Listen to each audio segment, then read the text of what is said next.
আসসালামু আলাইকুম ওয়া রাহমাতুল্লাহি ওয়া বারাকাতুহু।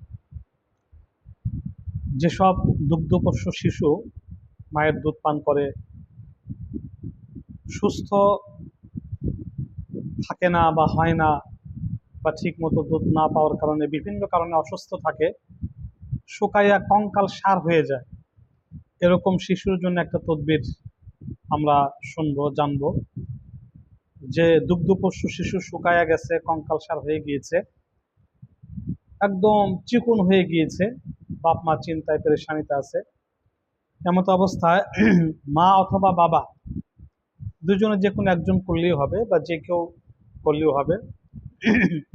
অজু সহ ক্যাবলামুখী হয়ে বসে, অজু করে অজু সহ ক্যাবলামুখী হয়ে বসে 1000 বার ইয়া কহারু ইয়া কহারু ইয়া কহারু ইয়া কহারু 1000 বার পাঠ করে 500 গ্রাম বা আধা কেজি সরিষার তেলের উপরে ফু দিবে। 500 গ্রাম বা আধা কেজি সরিষার তেলের উপরে ফু দিবে, এবং সেই তেলটা 21 দিন পর্যন্ত সকাল সন্ধ্যায় শিশুর শরীরে মালিশ করবে।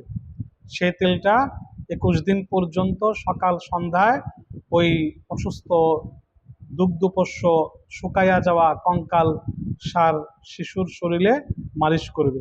ইনশা আল্লাহ ওই শিশু খুব দ্রুত সুস্থ এবং সবল হয়ে যাবে, খুব দ্রুত সুস্থ হয়ে যাবে এবং সবল হয়ে যাবে। ওই শিশু নিয়ে আর কোনো টেনশন থাকবে না। পরীক্ষিত আমল, এভাবে করে দেখতে পারেন। যে কোনো এই ব্যক্তির শিশুর যদি অবস্থা হয়, এই আমলটি মা অথবা বাবা বা যে কোনো ব্যক্তি করলেও করে ফু দিলে কার্যকর হবে। আমিন।